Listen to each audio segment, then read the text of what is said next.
حضرت ابراہیم بڑی امتیازی شان والے نبی ہیں، بڑی امتیازی شان والے۔ رب کریم کا وہ دوست جس نے کوئی چیز بچا کے نہیں رکھی، ہر شے ہی اپنے رب کی بارگاہ میں پیش کر دی۔ چند چیزوں سے انسان کو بڑا پیار ہوتا ہے، گھر اسے بڑا پیارا ہوتا ہے۔ وہ بڑا خوبصورت ہوٹل، 5 سٹار ہوٹل میں رہا، وہ اسلام آباد گیا، کسی سفر پہ گیا تو بڑے اعلیٰ قسم کے اس کو کھانے ملے، بڑی چیزیں ملی، لیکن کبھی دائیں کروٹ کبھی بائیں کروٹ۔ تو ساتھ بیڈ پہ دوست تھا تو اس نے کہا صاحب سو جاؤ، تو اس نے کہا یار جو مزہ اپنے گھر میں سونے کا ہے وہ کسی اور جگہ تھوڑی ہے۔ گھر بڑا پیارا ہوتا ہے، انسان کو لگاؤ ہوتا ہے، جس بے تکلفی سے، سکون سے، آرام سے انسان اپنے گھر میں وقت بتاتا ہے، کہیں اور مشکل ہو جاتا ہے۔ دوسرا، انسان کو اولاد بڑی پیاری ہوتی ہے، بڑی عجیب شے، نہ ہو تب بھی بڑا دکھ ہے، اور ہونے کے بعد بھی اس کی بڑی آزمائشیں، یہ بڑی ایک میٹھی چیز ہے۔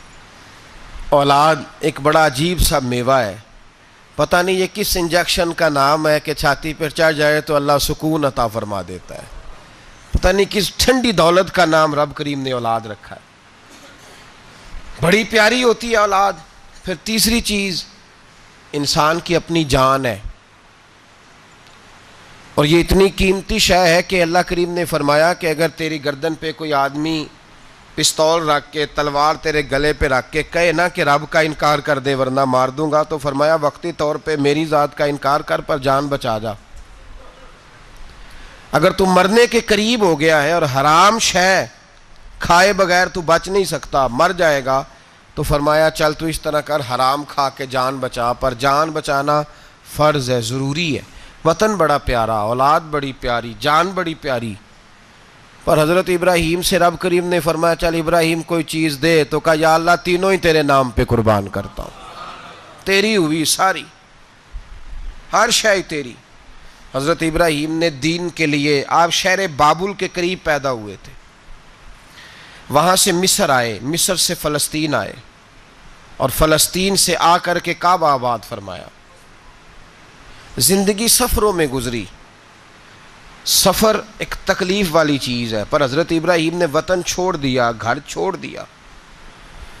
جان بڑی عزیز ہوتی ہے اصل میں نا، جب انسان جد و جہد کرتا ہے نا دین کے لیے تو اس کے رستے میں بڑی چیزیں آتی ہیں، کبھی اولاد، کبھی گھر، کبھی باہر، کبھی حکومتیں، کبھی سیاستیں، کبھی چدراہٹیں، اس کے رستے میں بڑا کچھ آتا ہے اور اسے ہر چیز کو فیس کرنا پڑتا ہے۔ گھر کے اندر بھی جنگ ہوتی ہے اور گھر کے باہر بھی لڑائی ہوتی ہے، یہ آسان ہے ہی نہیں۔ ہم تو خیر ہتھیار چھوڑ کے پھینکنے والے لوگ ہیں، ہم بھولے بھالے لوگ ہیں، ہم کہتے ہیں میں نے تو کہا تھا مہندی نہ کرو پر بیٹے نہیں مانے، بولے جو ہوئے۔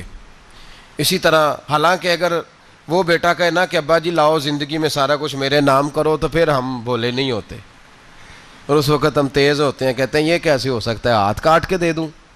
اس وقت نہیں، دین کے معاملے میں بولے ہوتے ہیں، بیٹا بد مذہب کے پاس جا رہا ہے تو اس وقت ہم بولے بھالے ہیں، کوئی عرض نہیں، لیکن اگر وہ اپنی پسند کی شادی کرے ہمیں کراس کر کے، پھر ساتھ ہی ہم تیز ہو جاتے ہیں۔ تو حضرت ابراہیم نے جب دین کے لیے نکلے تو جد و جہد کی، گھر کے اندر بھی گھر کے باہر بھی۔ آپ کے والد کا نام طارق ہے، وہ توحید پرست تھے، ایماندار تھے، پرہیزگار تھے۔ آپ کے چچا کا نام آزر ہے، وہ بت پرست تھے، بت بیچا کرتے تھے۔ حضرت سیدنا ابراہیم علیہ السلام جب میدان عمل میں نکلے تو حضرت ابراہیم علیہ السلام نے اپنے گھر سے جہاد شروع کیا، لڑنا پڑا، گھر کے اصولوں سے، چچا نے جو رواج بنائے ہوئے تھے اس رواج سے ٹکرائے، فرمایا میں اپنے گھر کے اندر یہ بت پرستی نہیں ہونے دیں گا۔ چچا کو ایک دفعہ نہیں بار بار 100 دفعہ سمجھایا۔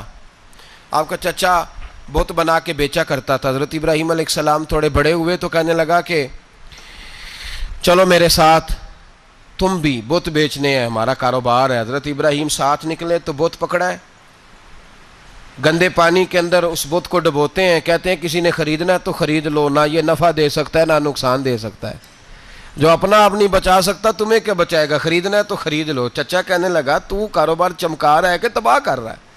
گھر میں بڑے معاملات خراب ہوئے، جھگڑے ہوئے، لیکن حضرت ابراہیم علیہ السلام ایک منٹ کے لیے بھی اپنے گھر کے اندر بھی کمپرومائز کرنے کو تیار. یہ تھوڑا مشکل میں نے پہلو چھیڑ دیا ہے، یہ تھوڑا مشکل پہلو چھیڑ دیا ہے. بڑا سمجھدار آدمی ہے پر بیوی سے پردہ نہیں کرا سکتا، سیانا ہے، پنچایت کا بندہ ہے، جو اس سے آپ کہیں گے وہ بات یہ سنائے گا، لیکن کہتا ہے نہیں جی میں نے کوشش کر لی ہے. کس قسم کی کوشش ہے صاحب؟ یہ کیسے ہو گیا؟ حضرت ابراہیم علیہ السلام نے گھر کے اندر سے فرمایا نہیں کرنے دوں گا. گھر کے اندر بھی ٹکرائے، فرمایا تم جو بھی ہو پاش پاش کیا چچا کے اصولوں کو، اور باہر جب نکلے تو صرف علاقے کے چیئرمین سے نہیں ٹکرائے، ایم پی ایم این اے وزیر مشیر سے نہیں ٹکرائے، سپر پاور نمرود دنیا کا واحد حکمران تھا اس وقت، دوسرا کوئی حکمران ہی نہیں تھا، اکیلے حکمران سے جا کر ٹکرائے. کوئی ساتھ فوج نہیں تھی، کوئی ساتھ ان کے طاقت بظاہر دنیا داری کی کوئی نہیں تھی، پر حضرت ابراہیم جا کے ٹکرائے. اور میرے رسول پاک صلی اللہ علیہ وسلم نے سند بیان کی، فرمایا افضل الجہاد کلمۃ الحق عند سلطان الجابر. فرمایا سب سے افضل جہاد یہ ہے کہ تو ظالم بادشاہ کے سامنے کھڑے ہو کے حق بات بیان کر دے. یہ سب سے بڑا جہاد ہے، یہ سب سے افضل الجہاد کلمۃ الحق عند سلطان الجابر، سب سے بڑا جہاد. حضرت ابراہیم کھڑے ہو گئے، سپر پاور سے ٹکرائے. یہاں ہم لوگ حکمتوں کا شکار ہیں، دیکھیں گے، کریں گے، سوچیں گے، اور مولوی صاحب کو ویسے کہتے ہیں آپ پرہیز کریں سیاسی باتوں سے. بھئی اللہ کے ہر نبی نے جا کے وقت کے ظالم حکمران کو لتاڑا ہے، للکارا ہے. یہ تو مشن انبیاء ہے. حضرت سیدنا ابراہیم علیہ السلام نے جو اس کو جا کے کہا کہ تو جھوٹ بولتا ہے، تو جھوٹا ہے، تو خدائی کا دعویٰ کرتا ہے، تو بہت بڑا ظالم ہے. اور قرآن مجید نے اس ساری بات کو بیان فرمایا. حضرت ابراہیم علیہ السلام سے کہنے لگا میں رب ہوں. تو آپ نے فرمایا میرا رب تو وہ ہے جو زندہ کرتا اور مارتا ہے.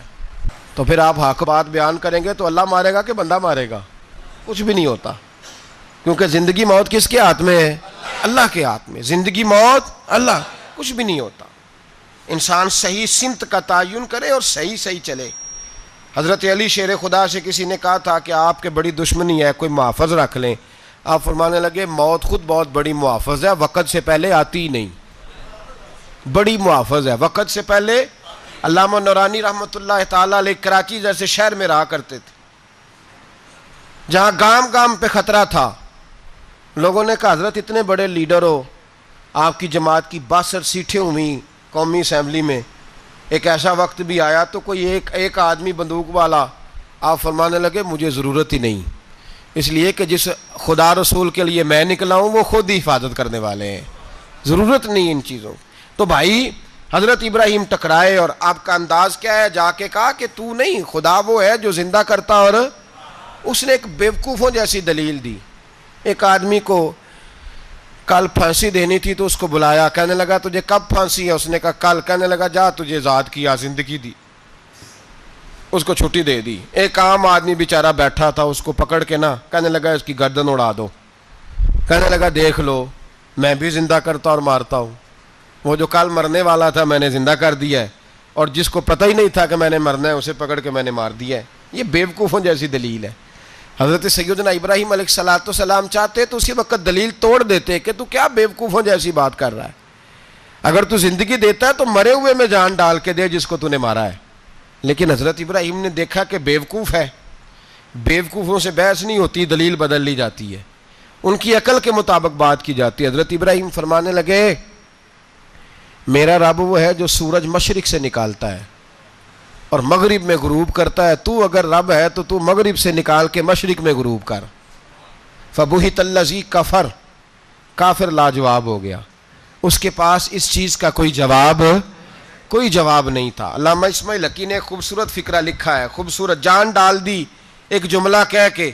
حضرت سیدنا علامہ اسماعیل حقی رحمۃ اللہ علیہ فرمانے لگے چونکہ نمرود بیوقوفوں جیسی باتیں کر رہا تھا، اگر وہ یہ کہہ دیتا نا کہ میں سورج کو نکالتا ہوں مشرق سے،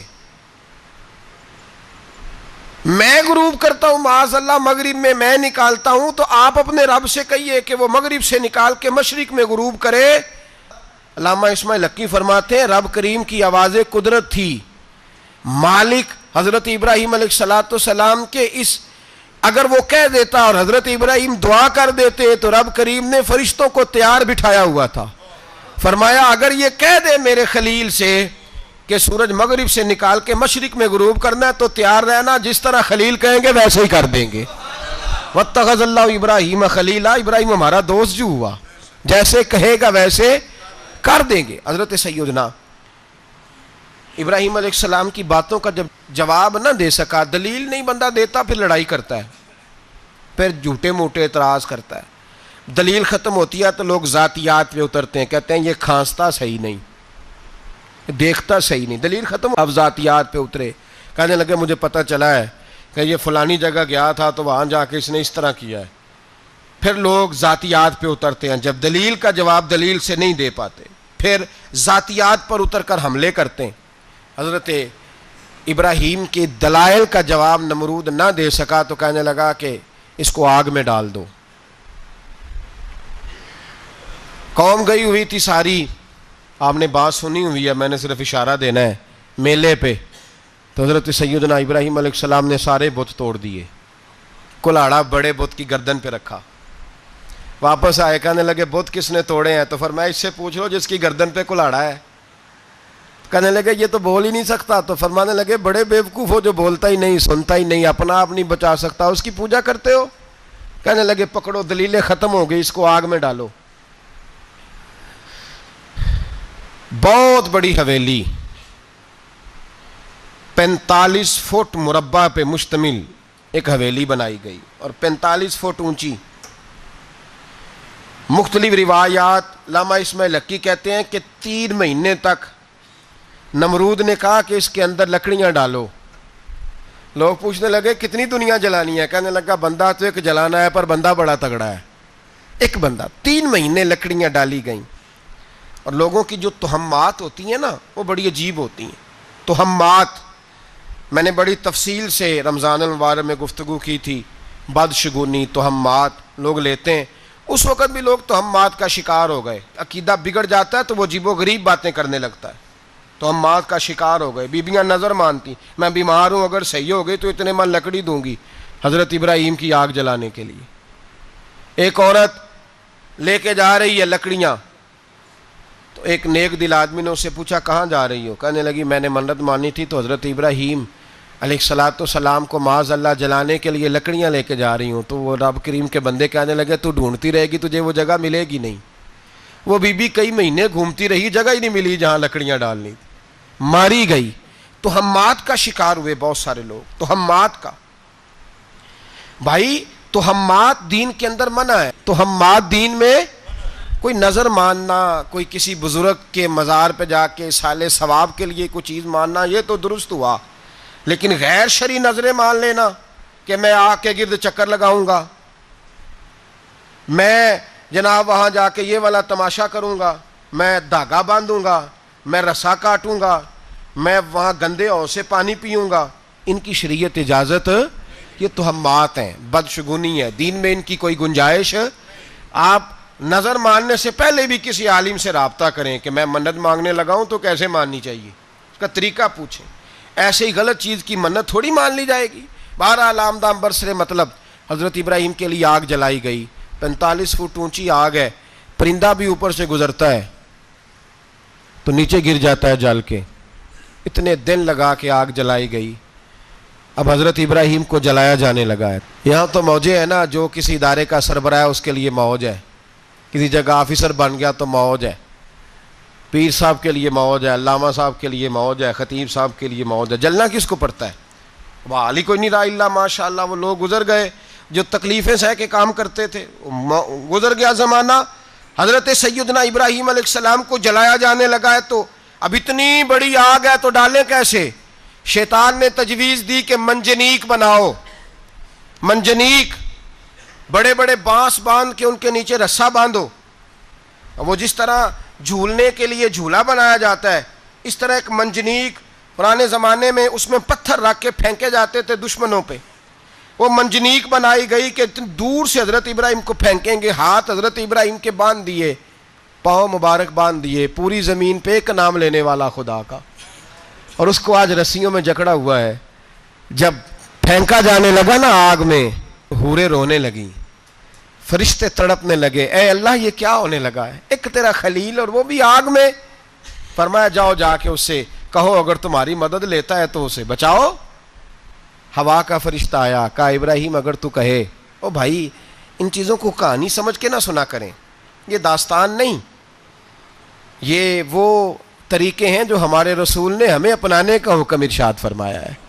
جو عقیدے, یہ وہ نظریات ہیں جو ہمیں اوڑھنے کو کہا گیا. اپنے رب کریم کی رضا پہ راضی رہنے کے یہ وہ خوبصورت مواقع ہیں صوفیاء نے جن کو بنا کر سمجھا کر ہم تک پہنچایا ہے. یہ ہے اہل طریقت کی باتیں. وہ کہتے ہیں یار جس حال میں رکھے راضی رہنا ہے. حضرت ابراہیم علیہ السلام کو پھینکا جا رہا ہے, فرشتہ آیا, اے اللہ کے خلیل اگر حکم دو تو اتنی ہوا چلاؤں کہ نمرودی جل جائیں سارے, آگ ان پہ پھینک دی جائے. آپ نے فرمایا تو جا, تجھ سے مجھے کوئی کام نہیں. تھوڑی دیر کے بعد پانی کا فرشتہ آیا, کہا حضور اتنی بارش برساؤں گا کہ آگ بجھ جائے گی. فرمایا تو جا, تجھ سے کوئی کام نہیں. اب جب منجنیق میں رکھ دیے گئے, آگ میں جانے کا لمحہ ہے, تیاری ہے, حضرت جبریل امین حاضر خدمت ہوئے. کہا ابراہیم کوئی حاجت؟ فرمایا تجھ سے کوئی نہیں. کہا چلو مجھ سے نہیں تو رب کریم سے ہی بات کر لو, مجھے پتا ہے میں چھوٹا ہوں, آپ مجھ سے مدد کیوں لو گے, رب کریم سے ہی بات کر لیں. تو حضرت ابراہیم کہنے لگے جبریل یہ بتا, رب کو نہیں پتا اس کا خلیل کس حال میں ہے؟ اسے نہیں پتا میں کس حال میں ہوں, میرے ہاتھ بندے ہیں, پیر بندے ہیں آگ میں, اسے نہیں پتا. بتایا تو اسے جاتا ہے جسے خبر نہ ہو. تو اگر اسے پتا ہے تو اگر وہ جلانے پہ راضی ہے تو میں بھی جلنے کو تیار ہوں, میں تیار ہوں. اسے کہو ٹھیک ہے. حضرت سیدنا ابراہیم علیہ السلام کو منجنیق میں ڈال کے جو پھینکا آگ میں, یا نارکونی بردم و سلام علی ابراہیم, اللہ نے فرمایا اے آگ میرے ابراہیم پہ ٹھنڈی بھی ہو جا اور سلامتی والی بھی ہو جا. حضرت ابراہیم کو دو فرشتوں نے بٹھا دیا زمین پہ, پھول کھلے ہیں, کونپلیں مہک رہی ہیں, کلیاں خوشبو دے رہی ہیں. حضرت ابراہیم نے سر سجدے میں رکھ دیا, سبحان اللہ والحمد للہ ولا الہ الا اللہ واللہ اکبر. حضرت ابراہیم اللہ کی تسبیح پڑھنے لگے, رب کریم کا شکر بجا لانے لگے. نکلے وہاں سے, کچھ دن گزر گئے, نکلے, حکم ہو گیا ابراہیم علاقہ چھوڑ دو. حضرت ابراہیم علیہ السلام وہاں سے نکل کے مصر آئے, چچا کے پاس ٹھہرے. انہوں نے اپنی بیٹی جناب سارہ کا نکاح کر دیا. کچھ آگے بڑھے تو ایک ظالم بادشاہ سے ٹکرائے. اس نے ایک شہزادی, ایک بادشاہ کی بیٹی قید کی ہوئی تھی, جناب ہاجرہ نام تھا, ان کو قید سے چھڑا کے ساتھ لائے. حضرت لوط علیہ السلام بھی ساتھ. یہ 4 لوگوں کا قافلہ چلا, فلسطین میں جا کے پڑاؤ ڈالا, گھر بار چھوڑا, تبلیغ شروع ہوئی. حضرت ابراہیم کے گھر میں 2 خواتین ہیں, ایک آپ کی بیوی ہیں, ایک حضرت ہاجرہ ہیں. اولاد کوئی نہیں, بڑا میوہ ہے میٹھا. گھر وہی آباد ہوتا ہے جس میں بچے روتے ہیں, گھر ہوتا ہی وہ ہے جس میں بچوں کی چنچناہٹ ہوتی ہے, بھن بھناہٹ ہوتی ہے. حضرت ابراہیم نے ایک بچہ روتے ہوئے دیکھا تو آنکھوں میں آنسو آئے, کہنے لگے ربی حب لی من الصالحین, یا اللہ مجھے بھی نیک اولاد عطا کر دے. حضرت سارہ نے سن لیا, کہنے لگی ابراہیم شاید میرے بطن سے تو آپ کو نصیب نہیں, ہاجرہ سے نکاح کر لو. جناب ہاجرہ سے نکاح ہوا. اللہ تو بڑا بے نیاز ہے, رب کریم نے حضرت اسماعیل جیسا خوبصورت بیٹا عطا فرمایا. بیٹا کالا سیاہ بھی ہو تو سینے کی ٹھنڈک ہوتا ہے, پر یہ تو وہ بیٹا ہے جس کی پیشانی میں نور محمدی چمکتا ہے صلی اللہ علیہ وسلم. حضرت سیدنا اسماعیل علیہ اتنے خوبصورت. اب جس بیوی کے ہاں بیٹا تھا, بیٹھنا اٹھنا بھی زیادہ اس کے پاس, آنا جانا بھی اس کے پاس, توجہ ادھر ہو گئی. جناب سارہ رشک کرنے لگی. ایک دن کہنے لگی اسے چھوڑ آ جنگل میں, وادی غیر ذی زرع, مکے کے پاس. بھائی ایک بیٹا عالم دین بنا لو. کہنے لگا روٹی کہاں سے کھائے گا, تیرے 5 بیٹے ہیں, کو حافظ قرآن بنا, کہتے روٹی کہاں سے کھائے گا. وہ بچہ بھی کہتا ہے میں کہاں سے کھاؤں گا. حضرت ابراہیم علیہ السلام تو چند مہینے کا بچہ چھوڑ آئے, تو کہاں سے روٹی کھائی حضرت اسماعیل نے, کہاں سے کھائی ان کی اماں نے روٹی. بھوکے مر جاتے ہیں یہ سارے. میں بڑی ذمہ داری سے کہا کرتا ہوں, کہ جتنی خوبصورت روٹی اللہ کریم دین کے خادموں کو عطا کرتا ہے شاید کسی اور کے نصیب ہوتی ہو، لیکن ہم لوگ توجہ ہی نہیں کر رہے، ہمارا ذوق ہی نہیں بن رہا، ہم یہ محنت ہی نہیں کر رہے کہ قوم کو مستند علماء کی ضرورت ہے، علاقوں کے علاقے خالی ہیں، ادھر ہمارا مزاج ہی نہیں بن رہا، توجہ ہی نہیں دین کی خاطر۔ اور پھر چلے بچے تو بعد کی بات ہے نا، جو ابھی خود جوان ہے وہ بھی یہ دعا، ایک صاحب مجھے کہنے لگے میں دعا مانگ رہا ہوں اللہ مجھے بیٹا دے تو میں اسے دین پہ لگاؤں گا، تو میں نے کہا آپ بھی بوڑھے نہیں ہوئے، آپ خود ہی لگ جائیں، بیٹا تو ابھی آئے گا تو لگے گا نا، تو آپ تو اس وقت ہے تو آپ تو پہلے لگے نا صاحب، 2 گھنٹے تو نکال کے آئیں، دین سیکھنے کو کافی ہے۔ آپ اتنی لمبی سوچ رہے ہیں کہ بچہ آئے گا تو بڑا ہوگا تو وہ جائے گا تو دیکھی جائے گی، ابھی تو آپ ہیں تو آپ تو آؤ۔ حضرت ابراہیم نے بچہ وہاں چھوڑا، یہاں سے جو عمرہ کرنے لوگ جاتے ہیں نا، جو حج کرنے جاتے ہیں، ان کو پتہ ہے کہ وہاں دنیا کی ہر نعمت ملتی ہے، پھر بھی ڈبل ٹرپل پیسے لوگ جیبوں میں ڈال کے جاتے ہیں۔ حضرت ابراہیم جب وہاں لے کے گئے تو کوئی انسان نہیں تھا، پانی کا قطرہ نہیں تھا، 2 کلو کھجوریں، ایک مشکیزہ، بیوی کو تھمایا۔ ہمارے گھر میں ہزاروں چیزیں پڑی ہیں لیکن وہ جو توکل ہے نا وہ ختم ہو گیا ہے۔ اللہ دے گا، حلال حلال پہ قناعت کرے، جائز جائز پہ بھروسہ کرے، رب کریم عطا کرنے والا ہے، وہ مزاج ختم ہو گیا۔ حضرت سیدنا ابراہیم علیہ السلام 2 کلو کھجوریں، ایک مشکیزہ پانی کا دے کر کے، اور وہاں بٹھایا آپ نے اپنے بچے کو اور اپنی زوجہ جناب ہاجرہ کو، اور بٹھا کر کے واپس پلٹنے لگے تو حضرت ہاجرہ سلام اللہ علیہ نے آواز دی، کہا ابراہیم کس کے سہارے پہ چھوڑ کے جا رہے ہو؟ جہاں آب زمزم کا کنواں ہے نا، جو لوگ گئے ہیں جنہوں نے صفا مروہ کی صحیح کی ہے، صفا مروہ سے باہر نکلے نا، سرکار کی ولادت کا مقام ہے، اس جگہ پہ آب زمزم کا کنواں تھا، وہاں حضرت سیدنا ہاجرہ کو بٹھایا، کوئی چیز نہیں، کوئی درخت نہیں، کوئی کھیت نہیں، کوئی پانی نہیں، کوئی کنواں نہیں، وہاں بٹھایا اور بٹھا کر کے نکلنے لگے تو جناب ہاجرہ فرمانے لگی ابراہیم کس کے سہارے پہ چھوڑ کے جا رہے ہو؟ کہنے لگی اللہ کے سہارے پہ۔ تو پاک باز بی بی نے ایک لفظ پوچھا، کہا ابراہیم یہ میرے رب کا حکم ہے، یہ میرے، بس جن کا عقیدہ توحید مضبوط ہو ان کے لیے ایک جملہ کافی ہوتا ہے، یہ میرے اللہ کا حکم ہے۔ تو جناب ابراہیم علیہ السلام فرمانے لگے ہاجرہ ہاں رب کا حکم ہے۔ جب یہ لفظ کہے تو چاہیے تھا نا حضرت ابراہیم تسلی دیتے، تو بی بی صاحبہ تسلی دینے لگی، عرض کرنے لگی ابراہیم اگر اللہ کا حکم ہے تو پھر آپ ہماری فکر نہ کرنا، اگر یہ رب کا حکم ہے تو پھر ہماری فکر نہ کرنا، جس رب نے ہمیں یہاں تک پہنچایا ہے وہ ہمیں کبھی بھی ضائع نہیں فرمائے گا، پھر فکر نہ کرنا۔ حضرت ابراہیم آ گئے، بات آپ نے سنی ہوئی ہے، اشارہ کرنا مقصود ہے۔ 13 سال میں چلے مان بھی لیا جائے بعض روایات کی روشنی میں کہ آتے جاتے بھی رہے، لیکن مکمل دیکھ بھال اپنے بچے کی پرورش میں پورا حضرت ابراہیم علیہ السلام کا کردار، سارا کردار ماں کا تھا۔ میں جب خواتین کے بارے میں کوئی بات کرتا ہوں تو میں آپ کو اکثر کہتا ہوں کہ یہ صرف بیوی کے لیے حکم نہیں ہوتا، یہ ٹریننگ بیٹی کو دینی ہے اور بہن کو دینی ہے، یہ تربیت کریں اپنے گھر میں۔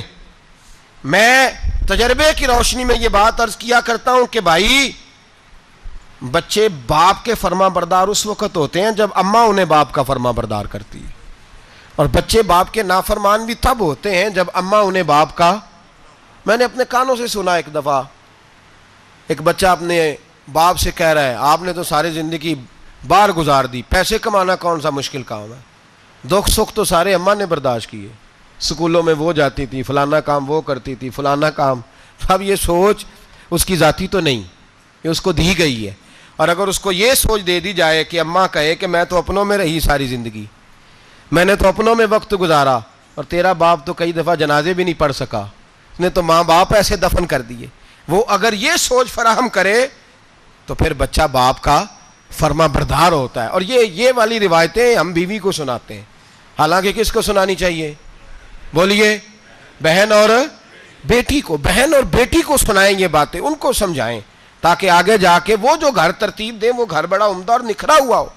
حضرت سیدنا ابراہیم 13 سال کے بعد آئے، چونکہ گھر میں اللہ تبارک و تعالیٰ کی دوستی کا چرچا تھا، اللہ تبارک و تعالیٰ کی محبوبیت کا غلبہ تھا۔ 13 سال کے بعد فلما بالغ معه السعي، بیٹا جب اتنا بڑا ہوا کہ ساتھ چلنے لگا تو حضرت ابراہیم نے اپنے بیٹے کو بلا کے کہا بیٹا مجھے خواب آئی ہے، میں تجھے ذبح کر رہا ہوں، تیری کیا رضا ہے؟ تو حضرت اسماعیل کہنے لگے یا ابت افعل ما تؤمر، ابا جی اللہ جیسے حکم دیتا ہے میرے ساتھ ویسے ہی کریں، جیسے اللہ حکم دیتا ہے ویسے ہی، بولیے ویسے ہی کریں۔ حضرت حاجرہ کو کہا کہ ایک دوست نے دعوت کی ہے تو وہاں جا رہے ہیں، بی بی مطمئن ہے، تفصیلات کی ضرورت نہیں، ختم بات، اعتبار ہے، مطمئن ہو گئی۔ شیطان پیچھے سے آیا اماں کے پاس، ذرا تھوڑی دیر کے لیے تصور جمائیے، یہاں تو پڑوسن آ کے کوئی بات بتا دیتی ہے خاوند کے بارے میں تو کئی مہینے جھگڑا جاری رہتا ہے، پڑوسن محلے دار۔ شیطان نے آ کے بتایا لفظ کیا ہے؟ کہا حضرہ تمہیں پتہ ہے کہاں جا رہے ہیں؟ کہا دوست کی دعوت میں۔ تو کہنے لگے دوست کون ہے؟ رب کریم، اور ابراہیم کا خیال ہے کہ اس رب نے مجھے حکم دیا ہے کہ میں ذبح کروں۔ تو حضرت حاجرہ کہنے لگی کبھی باپ بھی بیٹے ذبح کرتے ہیں؟ تو شیطان کہنے لگا ان کا خیال ہے کہ ان کے رب نے حکم دیا ہے۔ تو جناب حاجرہ فرمانے لگی اگر رب نے حکم دیا تو پھر تو مجھے شیطان لگتا ہے، تو مجھے شیطان لگتا ہے۔ کہا کیا مطلب؟ فرمانے لگی اگر رب کریم کا حکم ہے تو میرے پاس ایک اسماعیل ہے، اگر 1000 بھی ہوتے میں سارے اللہ کے راستے میں پیش کر دیتی، دے دیتی، مالک کا ہی تو ہے سارا کچھ، اسی کا ہے، اس میں لیت اللہ کی کیا گنجائش؟ حضرت سیدنا ابراہیم علیہ السلام نے بیٹے کے حلق پہ چھری رکھ بھی دی اور چھری چلا بھی دی، رکھ بھی دی اور وہ تو اللہ کریم نے فرمایا یا ابراہیم قد صدقت الرؤیا، ابراہیم تو نے خواب سچا کر دکھایا، وہ قیامت تک تیرا نام رہے گا۔ حضرت ابراہیم نے وطن بھی دیا، جان بھی دی، بیٹا بھی، اللہ کریم نے دمبے دیے، فرمایا یہ فدیہ ہے۔ اب یہ قربانی قیامت تک حضرت ابراہیم کے طریقے کے مطابق جاری ہے۔ حضرت ابراہیم بہت بڑے مہمان نواز تھے، بہت بڑے۔ آپ جب مصر میں قیام تھا تو بڑے بڑے لمبے چوڑے لنگر پکتے تھے، لوگ آیا جایا کرتے تھے، بڑا تفصیل کے ساتھ کھانا ہوتا تھا۔ مہمان نوازی آپ کی خاص صفت مبارکہ ہے۔ ہمارے ہاں بھی مہمان نوازی ہوتی ہے امیروں کی، بلکہ اب تو مہمان نوازی اس طرح کی ہے کہ کل تیری میرے پاس دعوت ہے اور پرسوں میری تیرے پاس ہے۔ وہی امیروں میں وہ چکر رہتا ہے، پارٹیاں دوست ایک دوسرے کو ڈالتے ہیں، تیری طرف پارٹی تیری طرف، اور اسی انداز میں اب یہ عید آئے گی نا ٹکا پارٹیاں ہوں گی جگہ جگہ، اور لوگ سوال پوچھنے لگے ابھی سے، کہتے ہیں قربانی کا کتنا گوشت گھر رکھنا جائز ہے؟ قربانی کا کتنا گوشت گھر رکھنا جائز ہے؟ سارا ہی جی، اس لیے فریزر لے لے، فریج سے نہیں کام چلے گا، سارا ہی جہاز گھر رکھنا سارا ہی جائز ہے، رکھ لیں۔ او خدا کے بندے، قربانی وہ بندہ دیتا ہے جو سارا سال ہی گوشت کھاتا ہے، صحیح کہہ رہا ہوں؟ قربانی صاحب نصاب صاحب استطاعت بندہ دیتا ہے نا، تو وہ سارا سال ہی گوشت، تو سارا گھر میں رکھنا بھی جائز ہے، لیکن سارا دے دینا بھی۔ تو جو آ رہی ہے اس پہ کیوں توجہ کرتے ہو؟ جو دوسرا جائز ہے اس پہ کیوں نہیں عمل کرتے؟ سارا تقسیم کر دیں، بات ختم ہوئی۔ یقین کریں محرم میں جا کے دوست ٹیلی فون کر کے سوال پوچھتے ہیں، کہتے ہیں صاحب سنا ہے قربانی کا گوشت محرم میں کھانا جائز نہیں۔ میں کہ نہیں، ربیع الاول چ بھی جائز جے، رجب رمضان تک کھاؤ، کوئی بندہ نہیں منع کرتا، اس لیے کہ کسی کو دینا تو پسند ہی نہیں، یا پھر اس میں سے جو خاص چیزیں ہیں وہ اپنی فریج میں، اور باقی جو ہے وہ دوسروں کے لیے۔ یہ کیا طریقہ ہے ہمارا؟ اور اسی پہ عمل ہے۔ اللہ تبارک و تعالی ہمیں سمجھنے کی توفیق عطا فرمائے۔ حضرت ابراہیم بہت بڑے مہمان نواز تھے، صرف قربانی نہیں دیتے تھے، سارا سال بہت سارا لنگر، بہت سارا کھانا پینا، بہت ساری چیزیں جاری رہتی تھیں۔ اور جتنے غریب لوگ تھے فلسطین کے، ان کو پتا تھا کہ حضرت ابراہیم علیہ السلام کا لنگر جاری ہے۔ فلسطین میں جب آپ کا قیام تھا، ایک دفعہ ڈھیروں مہمان آ گئے اور کھانے کو کوئی چیز نہیں۔ حضرت سارہ اور جناب حاجرہ دونوں اس وقت موجود تھیں۔ وہ کہنے لگی ابراہیم بہت سارے مہمان آ گئے ہیں تو کیا کریں؟ جناب سارہ کہنے لگی کس طرح کر کے ان کی مہمان نوازی کرنی؟ اور حالات یہ ہیں کہ قحط پڑا ہوا ہے فلسطین میں، مصر میں، دور دراز علاقوں میں۔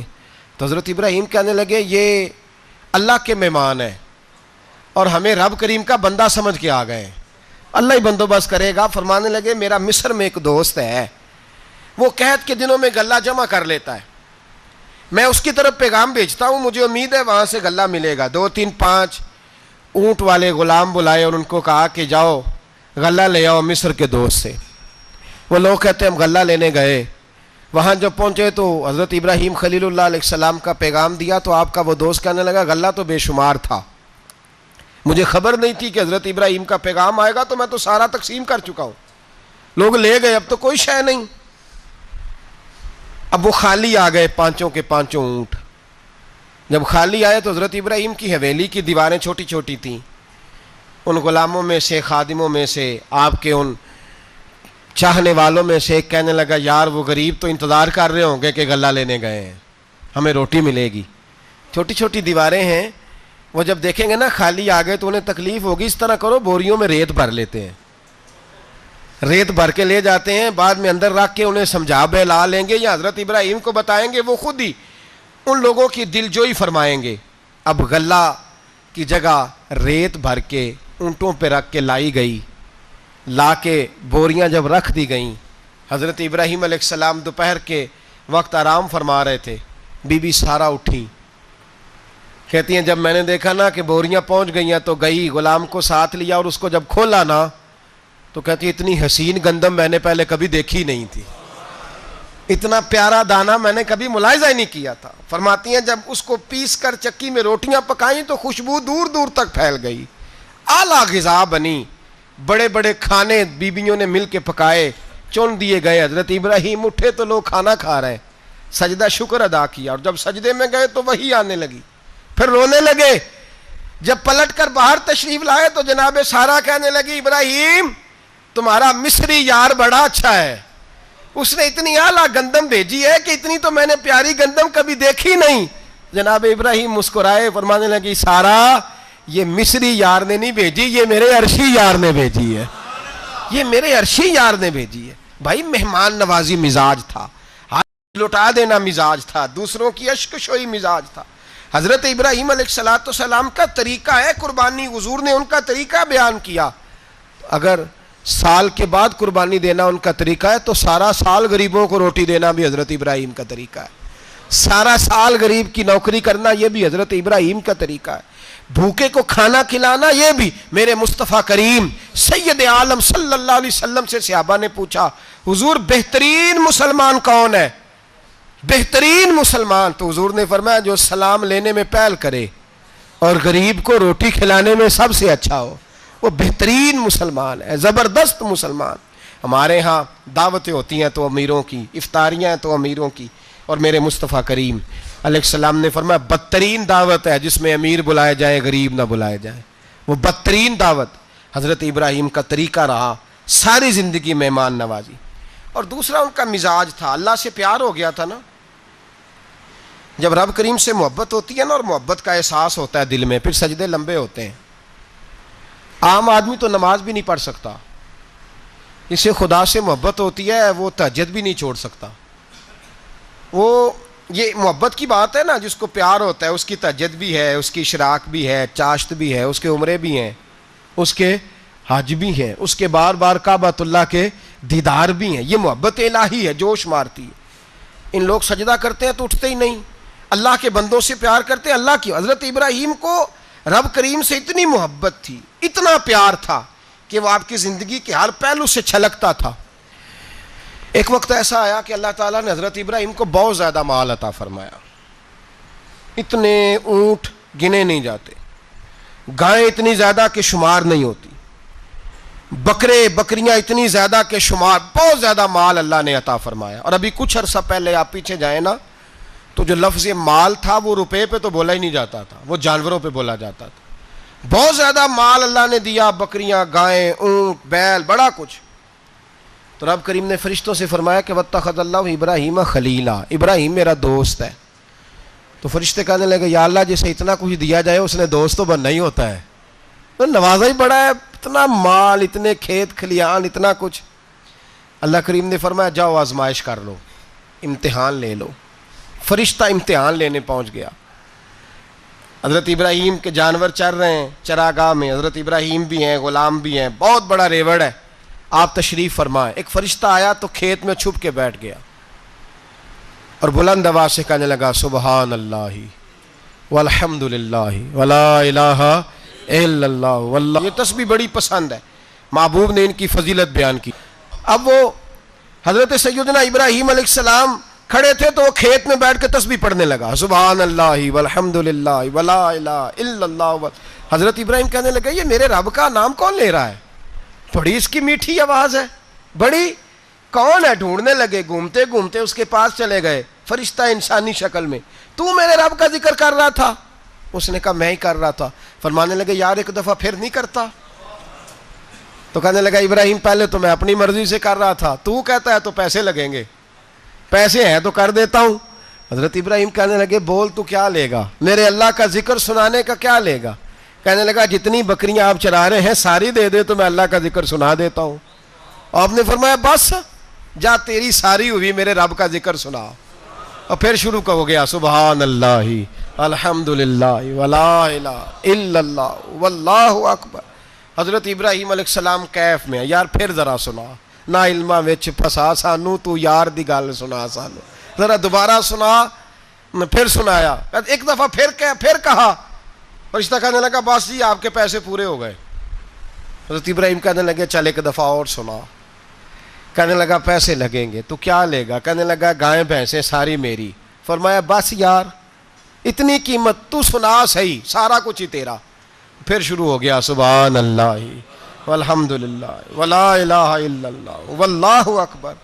گائیں دے دیں، بھینسیں دے دیں، وہ ذکر سناتا ہے. حضرت ابراہیم کبھی مچلتے ہیں، کبھی روتے ہیں، کبھی آہیں بھرتے ہیں. تو میرے رب کا نام لے رہا ہے، ذرا پھر سے لے. کیف جاری ہے. کہنے لگا بس بھائی. حضرت ابراہیم فرمانے لگے تو اور لے لے جو لینا ہے، مجھے ذکر سنا.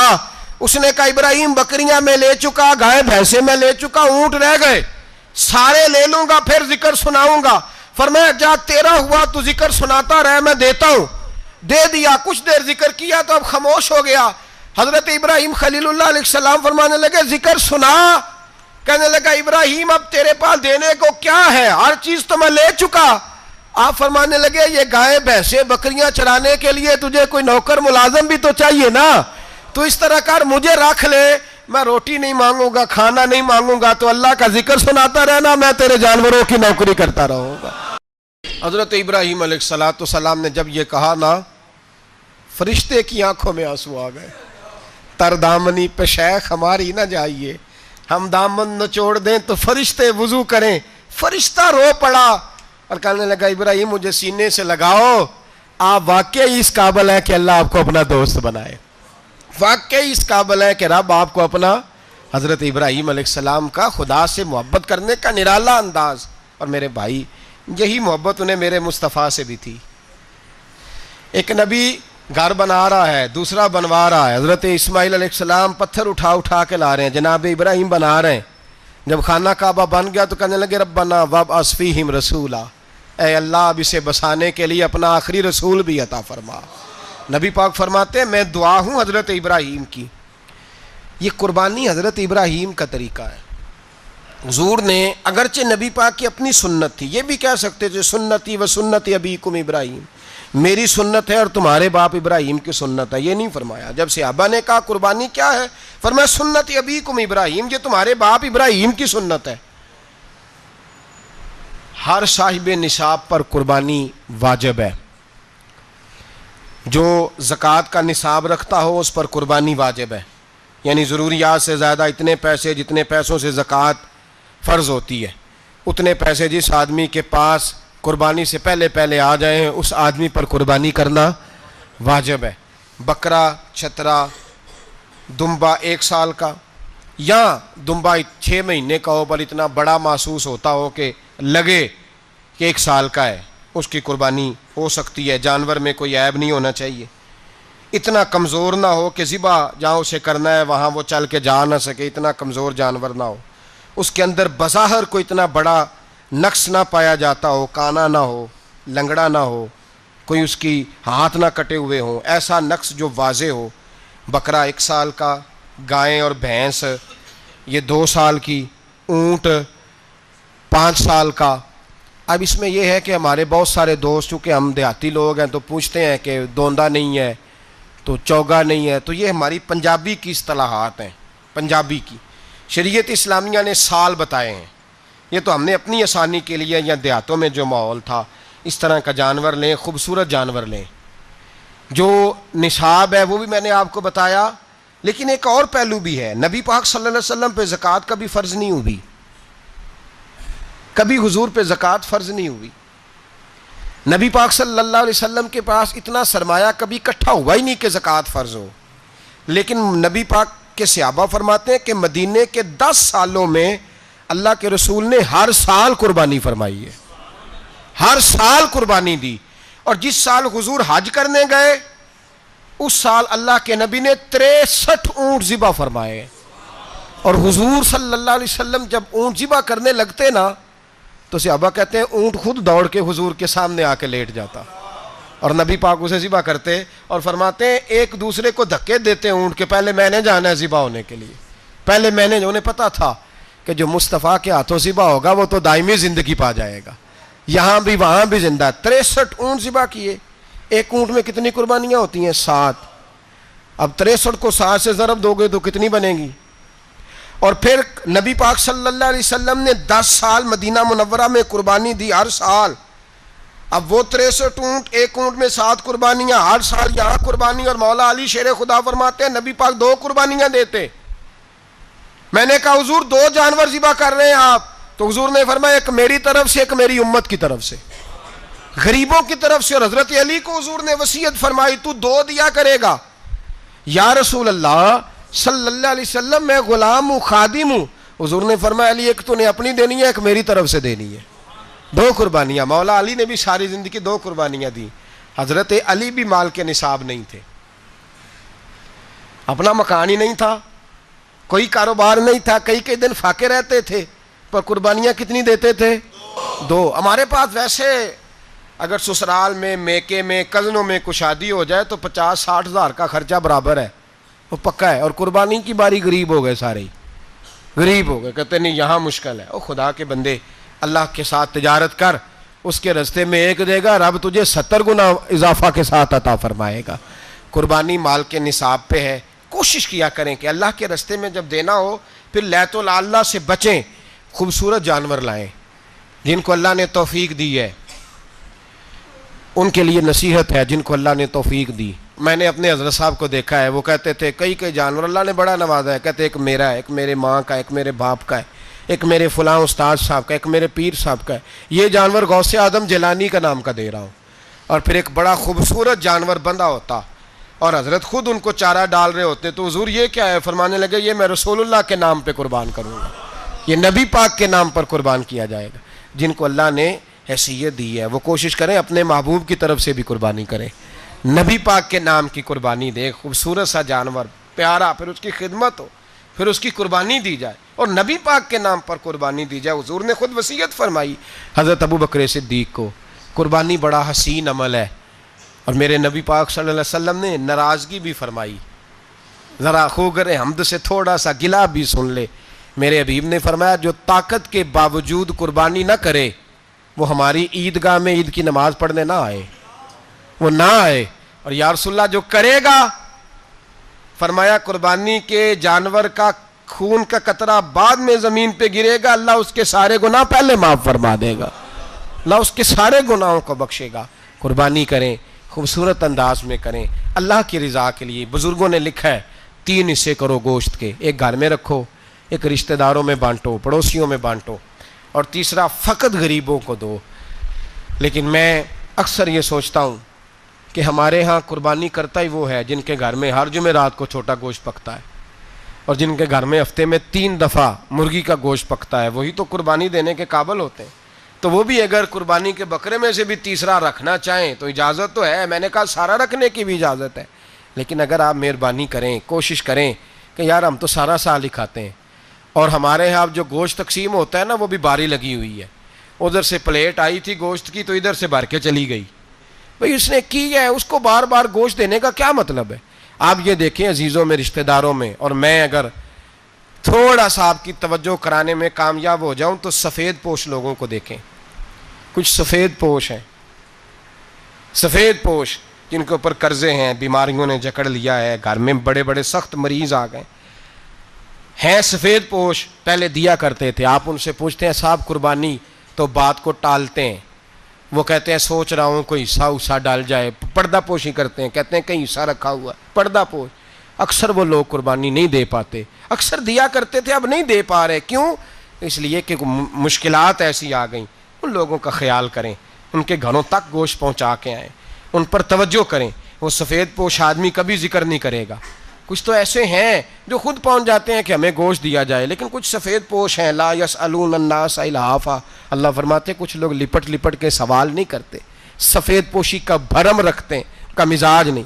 ان کی طرف دیکھیں، اپنے رشتہ داروں کو دیکھیں، خاص کر ان رشتہ داروں کو دیکھیں جن کا آپ کو پتہ ہے کہ غریب ہیں، مجبور ہیں، ان کے گھروں میں گوشت بھیجیں۔ غریب بیٹیوں، غریب بہنوں کا خیال کریں، اس طرف متوجہ ہوں، ان کے ساتھ اس نے سلوک کریں، اس طرف آپ لوگ خیال کریں۔ اللہ ہمیں سمجھنے کی توفیق عطا فرمائے۔